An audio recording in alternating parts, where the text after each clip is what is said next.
and welcome to the Geek Legion of Doom. This is going to be my vlog, episode 3, I think it is, 3.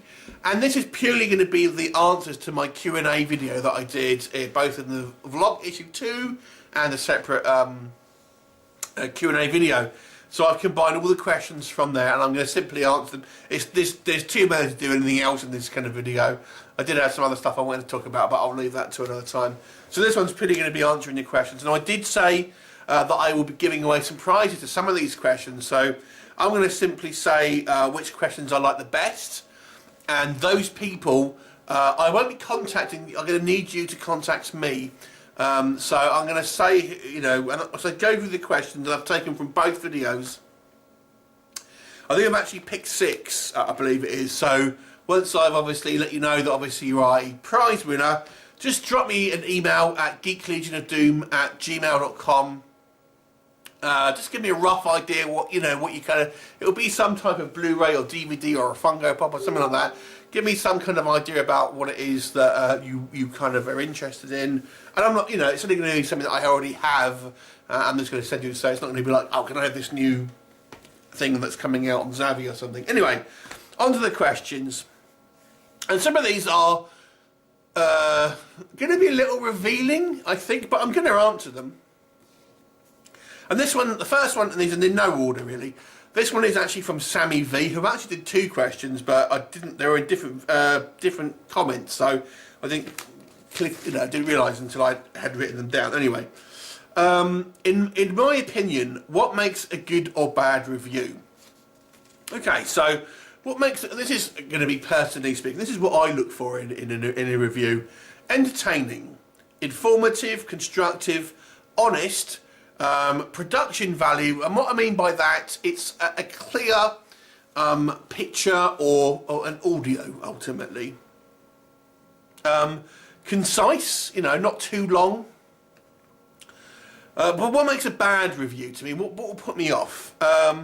Poorly constructed, giving away things like too much plot, or just talking mainly about the plot, which I see some videos, some reviewers do.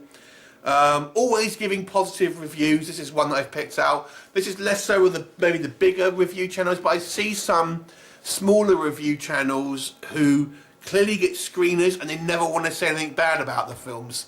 And it's just like, that's not a review, that's just a promotional pamphlet. So if you get I get screeners, but you've seen me in my last video that sometimes I get into rows with filmmakers. But it is what it is, I'll give my honest opinion. I'll always make sure I give constructive criticism, but nonetheless, if I want to say something, and the guys who do reviews for the channel, the same thing.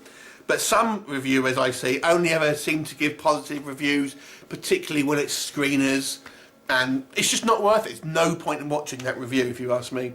Kind of what I was getting on before, poor lighting, poor sound. YouTube is a visual medium, so you need to have some type of visual stimulus and good lighting. I've seen people who have got lights behind them and you just look like watching a silhouette. No point, do a podcast. In regards to what's been said, non-constructive. So when you critique, there's 3 types of critique. Constructive, when you're giving reasons and putting your critiques in contexts. Non-constructive, when you just say, oh yeah, that movie, it really wasn't very good, I didn't really enjoy it. There's no context as to why, it's just hyperbole basically. And then destructive, which is just saying, oh, the movie was crap, and then giving, again, no context, but just being kind of like nasty towards it. So non-constructive and destructive reviews, again, pointless. I didn't get anything from that. Too long or too short, too much. I don't like swearing so much. You see, I very rarely swear. Some reviews, and it doesn't help the YouTube either. It doesn't help the trending. Too much swearing, too much hyperbole, and too much waffle. So that is question 1. Number 2, and this is from Rob the Movie Collector, a long-time subscriber of mine. And this is an odd question, but I'm going to answer it. If I went into a toy store in the UK and bought a Matchbox car, would it say made in England or would it say it be made in China? Well, Matchbox hasn't been made in England since 1982, and it's currently made in China, so it will say made in China, unless it was like a vintage one or something. Eastwood for Life fan, gentleman who I've had many discussions with. So let's have a look. So this one was a bit of a stump to me, actually, to be honest with you. If I had the power to change the complete setup of the Oscars award ceremony, for example, a little add more, a little more entertainment, extra nominations, basically 3 ways to make the Oscars more enjoyable, as I find them a little on the dreary side. I as well find that, but at the end of the day, it's a kind of a presentation, and I don't know how much more you can do really to make it kind of more entertaining. I mean, what I would say is, and this is maybe more a personal thing, let the audience drink, because I don't know if you know, people can't drink when they're at the Oscars. The Golden Globes they do, so people tend to be a little, the audience tend to be a little bit more kind of, you know, lively, shall we say, in the Golden Globes, because you know, obviously they're drinking and I'm getting drunk. The Oscars is a little bit dry, so it might be fun to kind of get the celebs drunk a little bit. I'm not particularly interested in the kind of typical Oscar bait kind of art house films, so that's a personal thing for me. So you know, I don't know. I just find them. I like to watch films to escape reality and kind of see things that I'm not going to see in real life. That's kind of what I watch films for. So I prefer it when it's kind of more popular based films. And I think it's fun sometimes when they have these little skits and stuff, these kind of like little sort of you know, parodies of films and things like that. That's quite fun. Nice question, Carlos. Okay, Bushman Blue. What is the first film you saw as a child and still love now? Original Star Wars trilogy. So I actually saw the original film at the cinema, and I still love those movies, you know, to be honest with you. I mean, there's a brand Star Wars that's kind of lost its luster a little bit, but if we're talking about something else as well that I really watched as a child, this really comes off the back of Star Wars, and that's Battle Beyond the Stars, which was a Roger Corman Magnificent Seven Star Wars hybrid. And I just love that film. You know, I still do love that film. Yeah, it's cheesy and, you know, silly, but I love it. And that's one I watched as a child and still love to this day. And want a decent Blu-ray release of a Steelbook or a Mediabook or something. Anyway. Randy Mole and, sorry, Jambo Shango and the Randy Mole movie show. What is your favourite special feature on a Blu-ray release and why? I don't know if you mean a specific special feature on a specific Blu-ray or in general.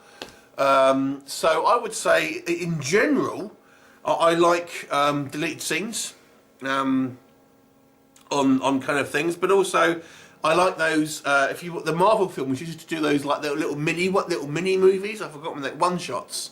They were quite good as well. It's, you know, you felt like you were getting something, but they don't do it anymore. But if you're looking at a specific DVD or Blu-ray extra, it would have been the documentary on the Fright Night. I think it was the Eureka release. You're Too Cool Brewster, or You're So Cool Brewster. It was like a really well produced documentary that they actually released on a separate Blu-ray in America, I believe. And it's a really well made in production wise in regards to. You know, Fright Night, which is my favourite film, so that's actually my favourite. I don't really watch a lot of making ofs because I don't know, I'm not really that interested, to be honest. But this one I liked and really enjoyed, so it's my favourite singular one, I would say. Sarah Ryan, you are the first person to get a prize, so please contact me. And this is going to be a bit of a longer question. I'm pre-warning you. She says, I love coming up with film ideas. Do you have any good ideas for a good movie? I don't want to say a good movie, but a movie. I have actually a few ideas, and I was thinking about writing a few scripts, to be honest with you, but I've never written a script, so I have no idea what I'm doing. So I'm going to tell you a couple of ideas, and this is two ideas, and I've got a bunch, but the first one is the B movie, a silly B movie that could be made for a few £1,000. And it's called creepypasta. And here's the log line. A crone puts a curse on some herbs at a farmer's market after some youths are disrespectful to her. The youths use these herbs to make spaghetti bolognese, creating sentient killer spaghetti, aka the creepypasta. You see where I'm going with that? It writes itself, it really does. Anyway, so that's your kind of your B movie, obviously a little bit of a silly one. But I do have a bit more of a sweeping epic, I guess you want to say. Now, if this ends up in a bloody movie theatre in 10 years' time, and you know where it's come from. So here's my pitch for my sci-fi epic. And this is a little bit of a longer one because it takes a bit of explaining.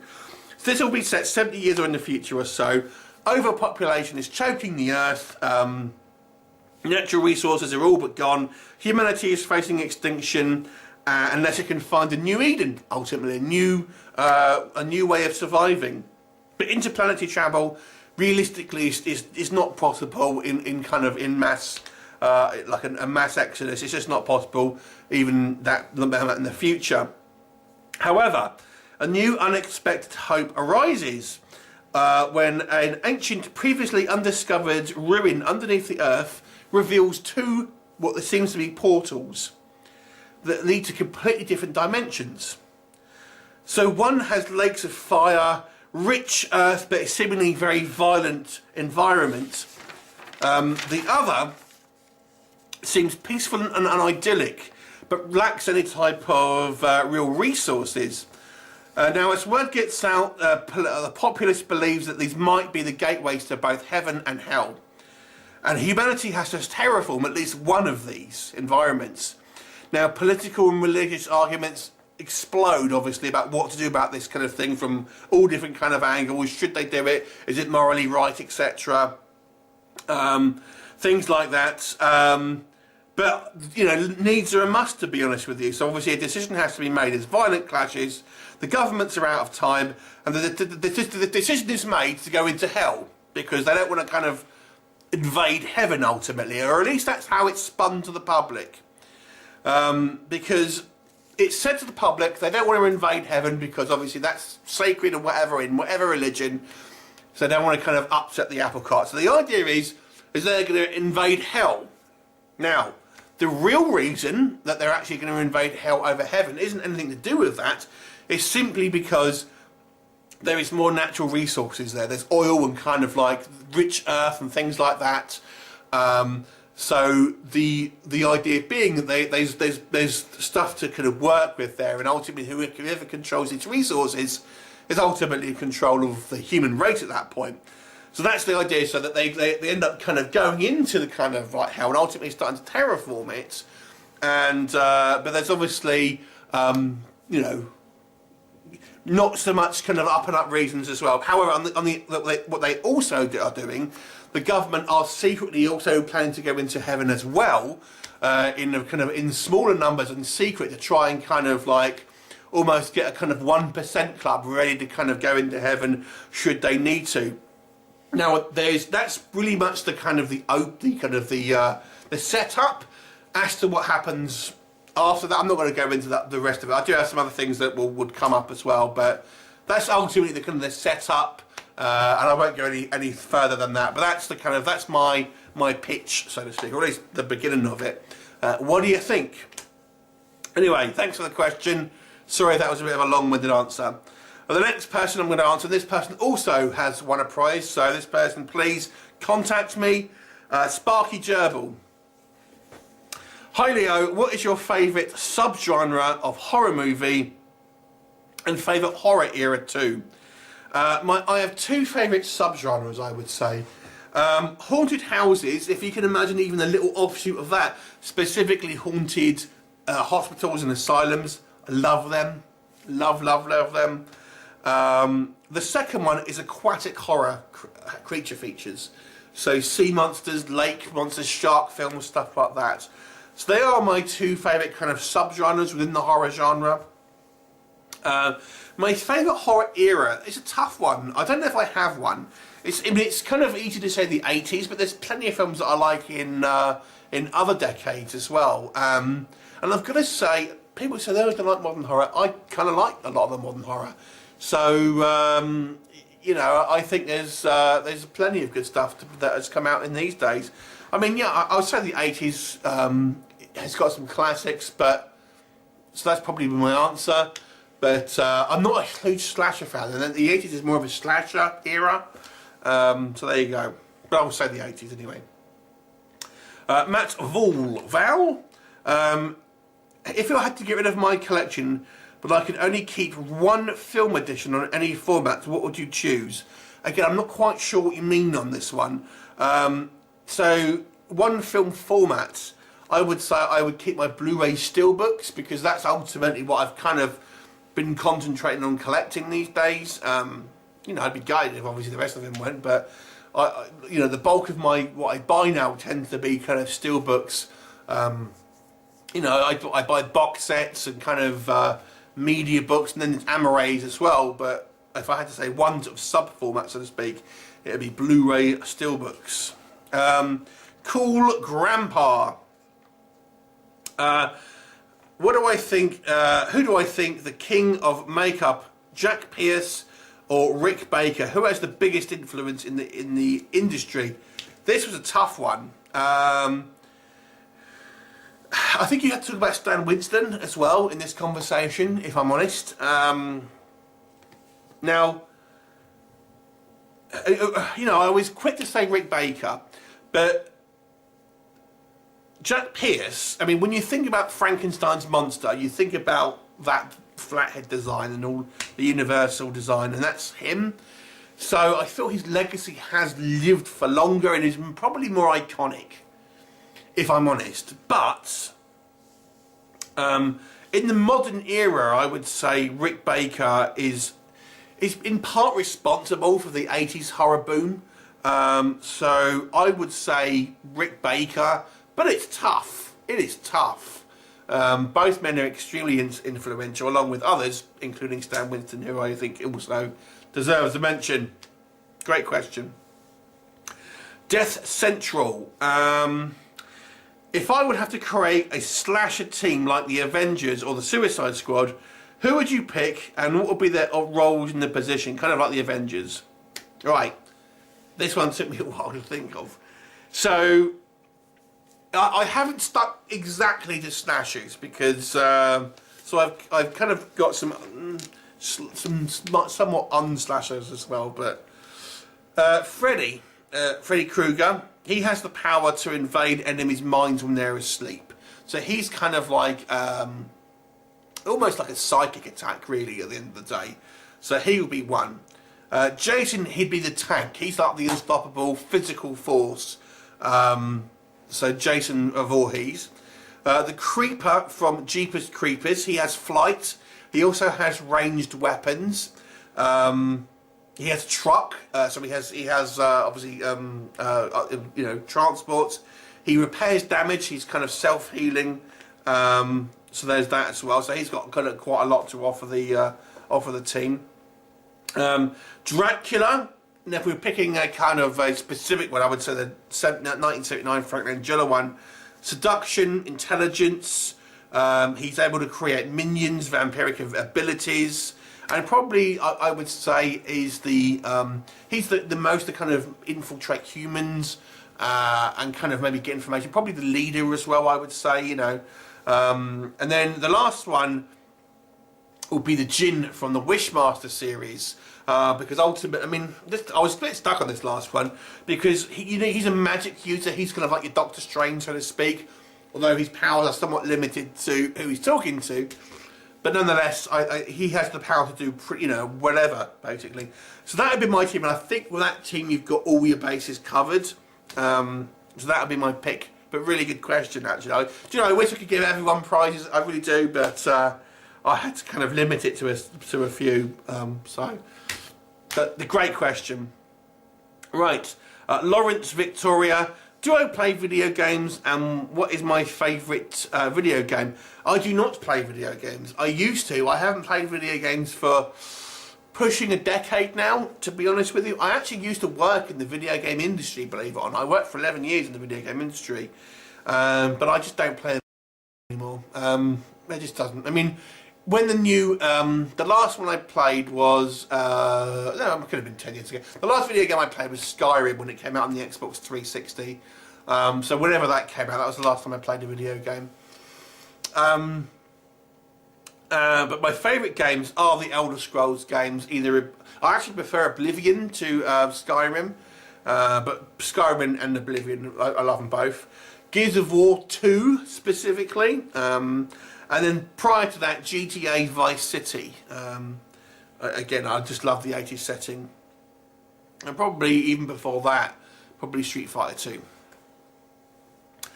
So anyway, next, oh God, I'm not going to pronounce this one. Bangkokian, 1967. Soz. What is the earliest memory of going to the cinema? This is literally my earliest memory, period, and that is the original Star Wars movie. Now that came out, just to give you where it came out in the UK, it came out in early 1978. So I was about 4.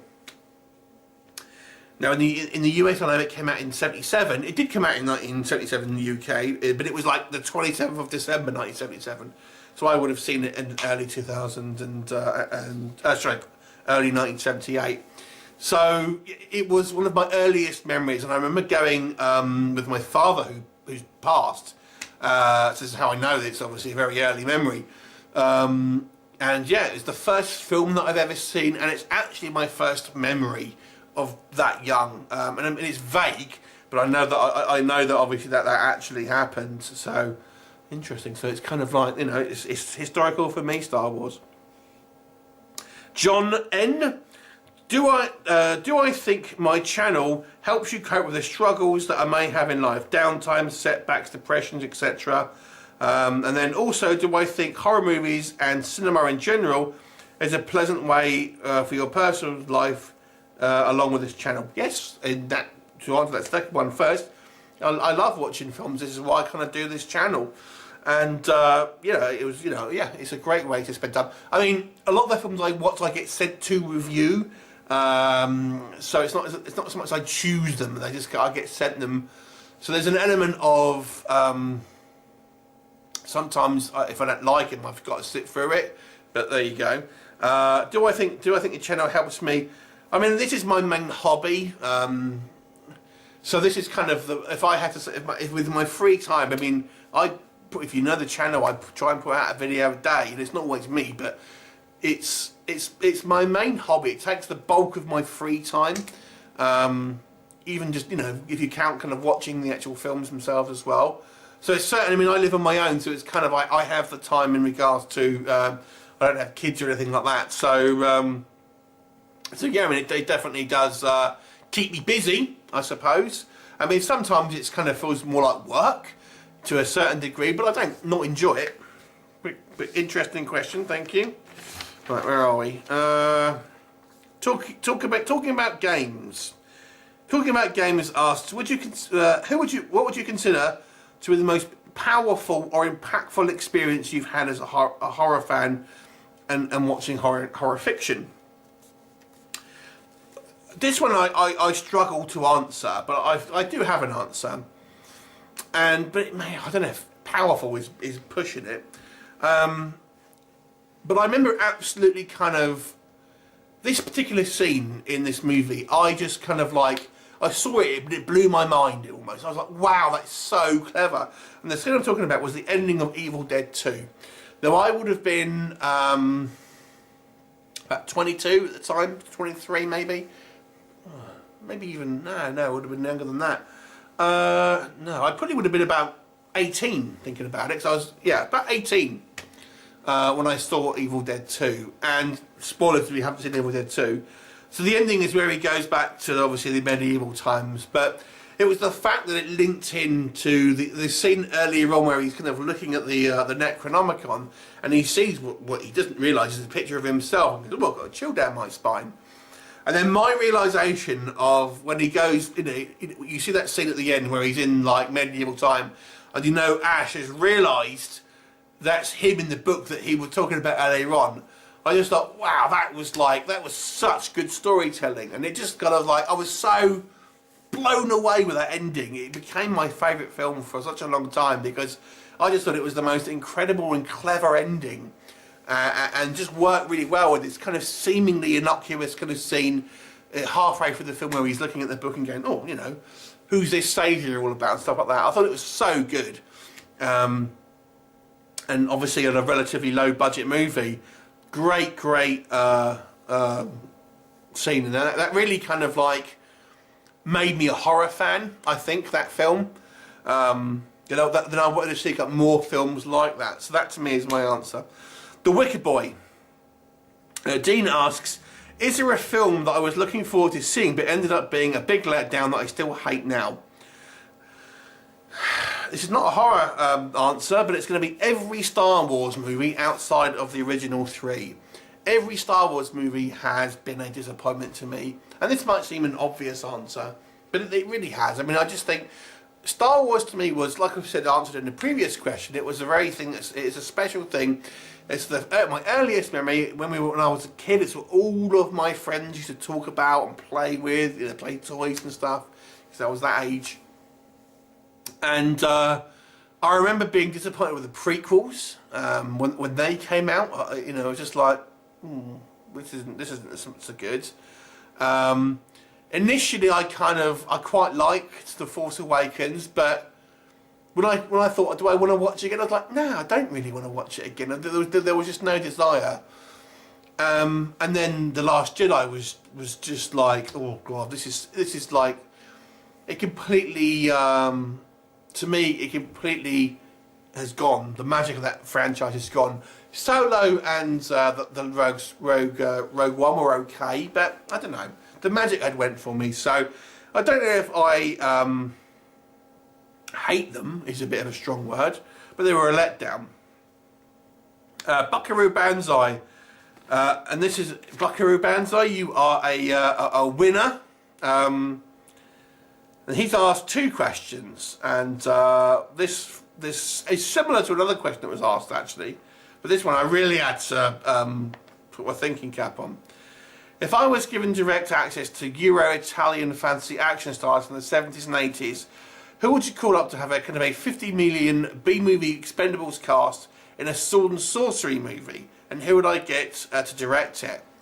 So that's a really specific question. However, I have a few answers. So I was thinking about the kind of like the I mean, these are not all European ones, but I don't know, ones that I've enjoyed watching. So anyway, the first one is Miles O'Keefe, who was in a fantasy movie called Ator. Actually, 3 movies called Ator. I'm assuming he'd play a different character, but just like I really quite enjoyed Miles O'Keefe in these films, and he was in like the Waxworks film as well. So he'd be there as kind of like a barbarian. Sabrina Sayani, who was also in one of the Ator movies, but she's been in a lot of like Sword and Sorcery, Throne of Fire. She's been in a couple of cannibal films. She's given up acting now. I always think she looks a bit like a blonde version of Salma Hayek. Yeah, she was quite the kind of the fantasy Euro queen back then. George Rivero, he was Mace in Conquest, which I recently reviewed. He'd also be quite a good kind of barbarian character, Mexican actor. So I've got quite a diverse group of people here, you'll be pleased to know. Fred Williamson, obviously quite an iconic kind of B-movie actor, mainly known for more sort of sci-fi stuff, sort of post-apocalyptic stuff, and kind of like blaxploitation films. But I thought he's always quite fun. And I'm assuming we're talking about having them in their prime here, by the way. One people might be less familiar with would be Hal Yamanouchi.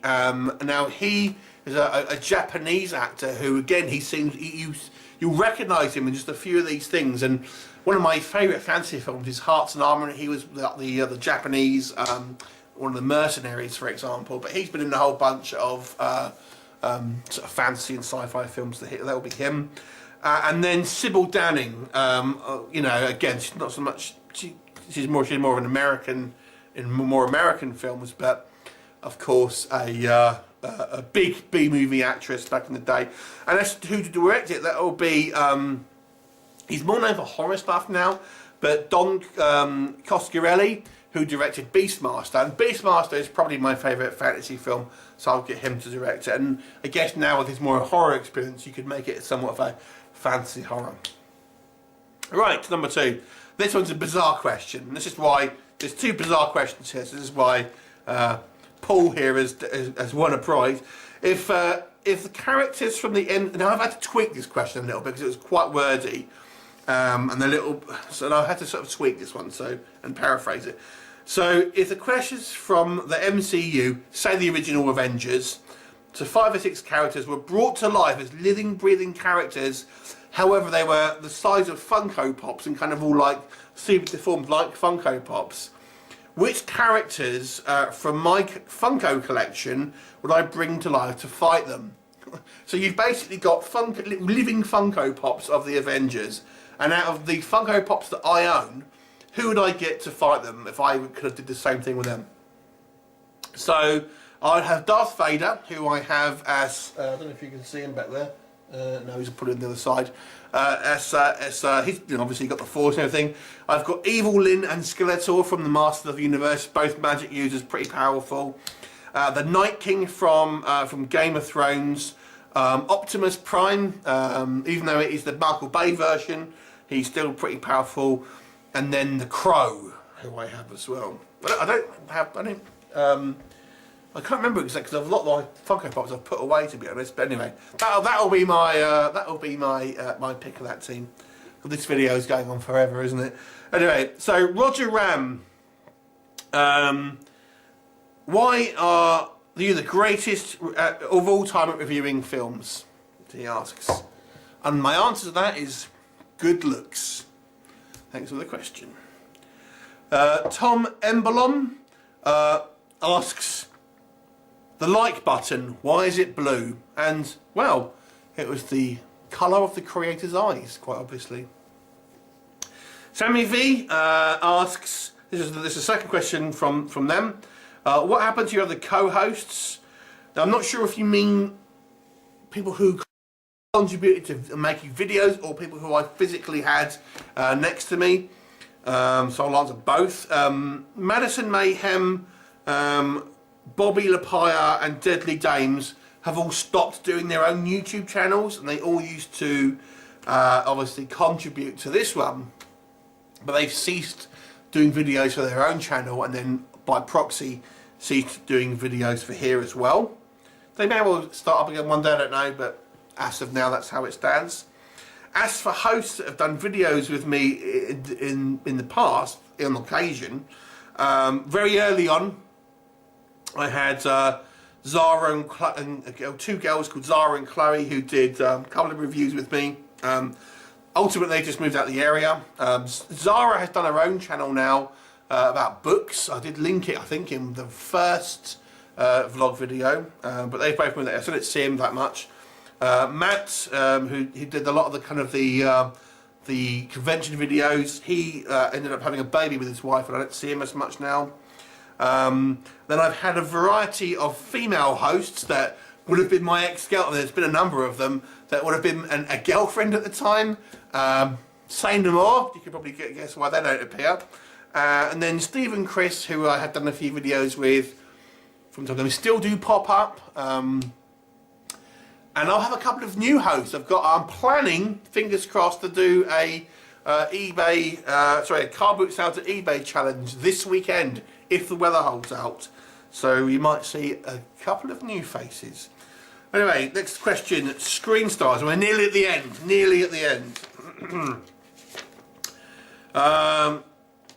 I have a question for you, Leo. Jaws, Dirty Harry, The Exorcist are all iconic films. But what one would you choose to get remade, and who would you choose to star and direct in it? No, I'm not precious about remakes as much as some other people. I don't mind them as much. And to me, you've still got the original. My choice would be Jaws. Now, like I said, I've still got the original Jaws if I want to watch that. My ideal thing to happen wouldn't necessarily to be remake it. It would just be for the effects to be updated, which I think is the only thing that kind of these days really kind of ages the film. But if to answer the question, yeah, so I would have the original cast, but with new effects. But original, if I had to kind of have new cast and directors, I would still get Spielberg to direct it, because he is still directing.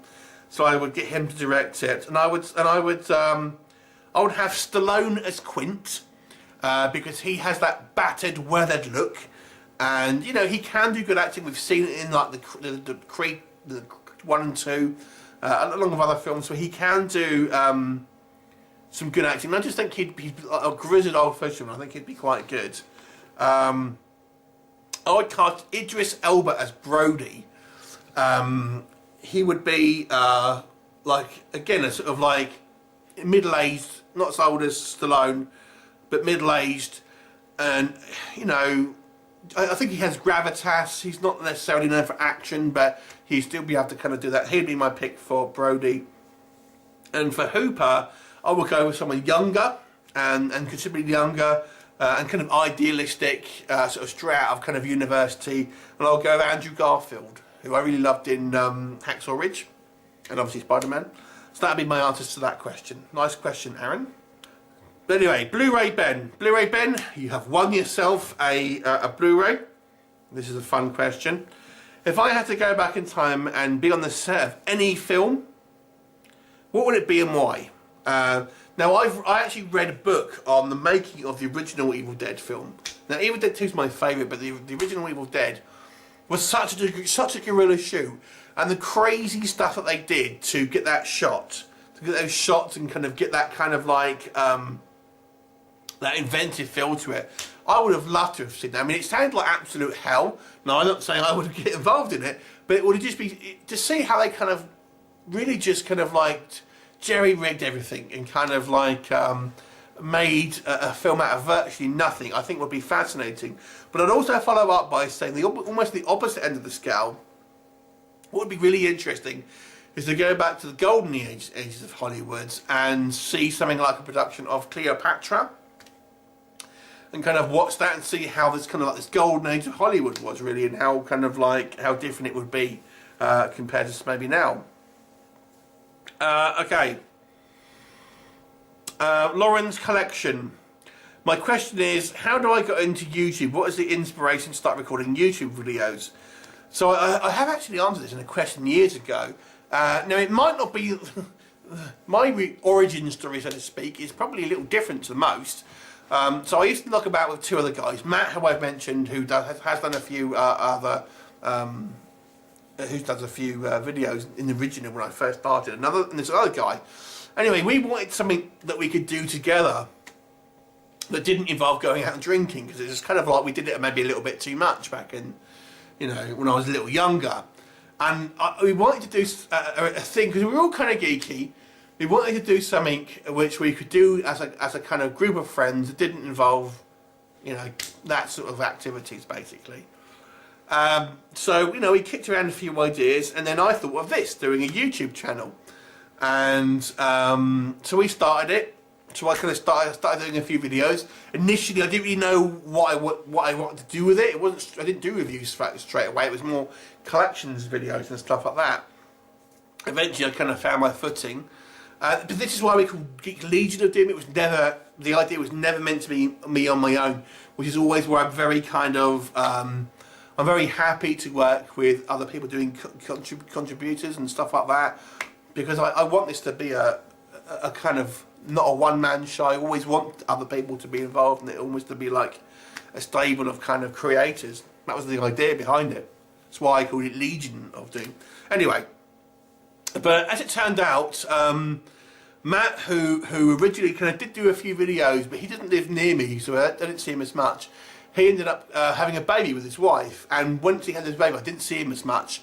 And the other guy, when it came down to it, he didn't want to be on camera. He was a little bit kind of nervous about being critiqued on film.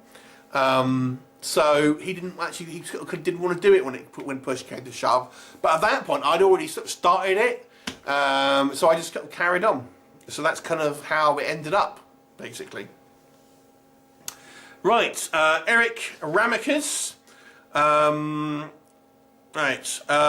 Do I like horror movies from the 30s and 40s, the golden era?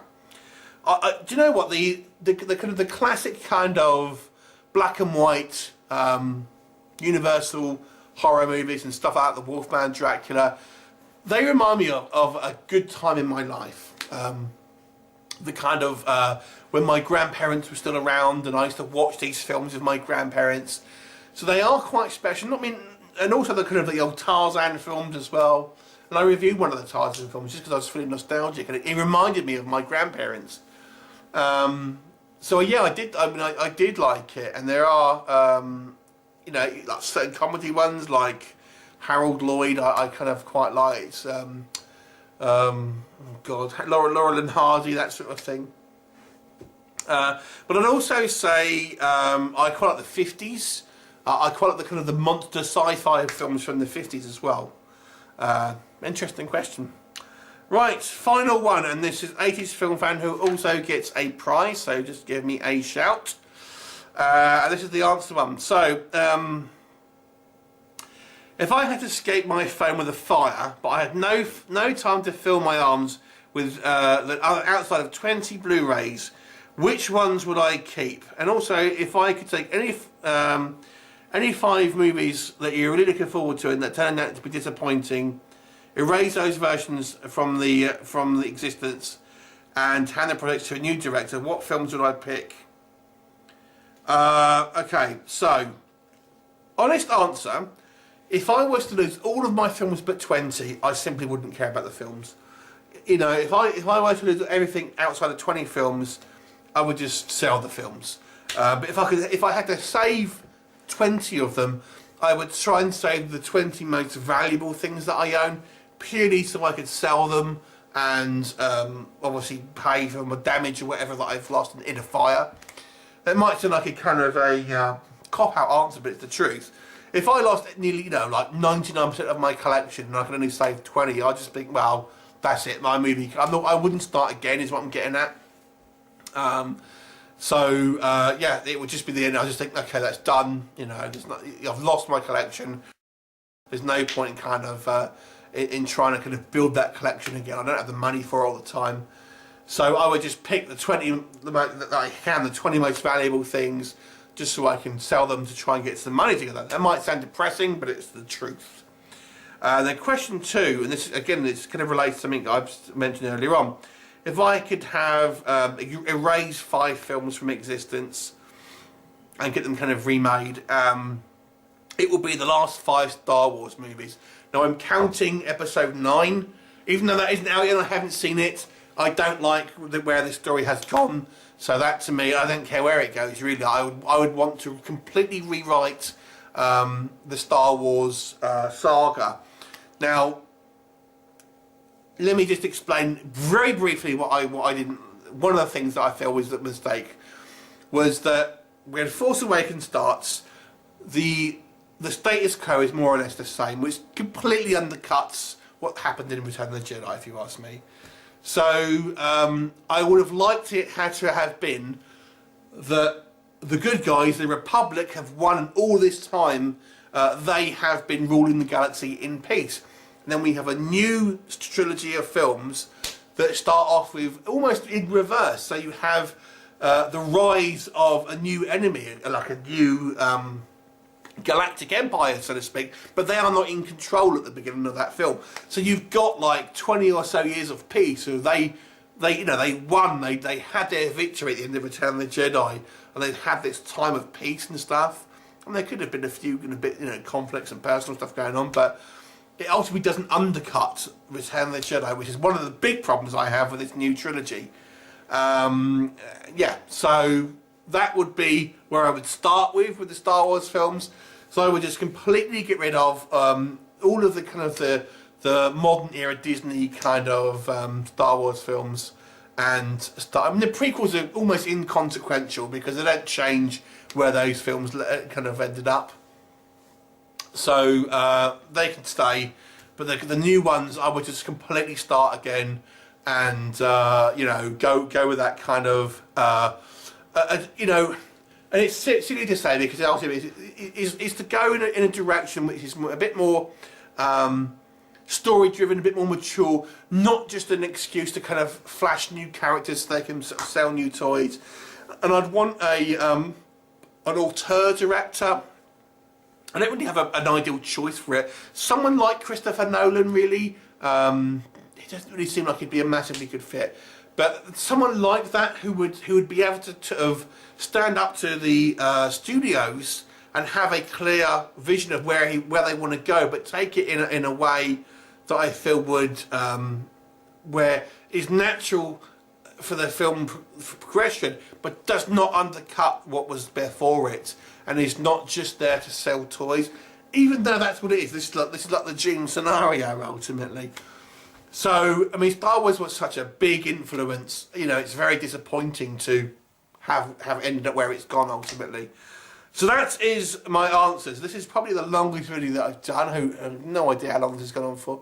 So if you've stuck around, thank you for watching. And those of you who I've mentioned have a prize, please just drop me an email, geeklegionofdoom@gmail.com, and I will send you something. Just give me a rough idea kind of what you're into, and we'll take it from there. Anyway, thanks for watching and bye for now.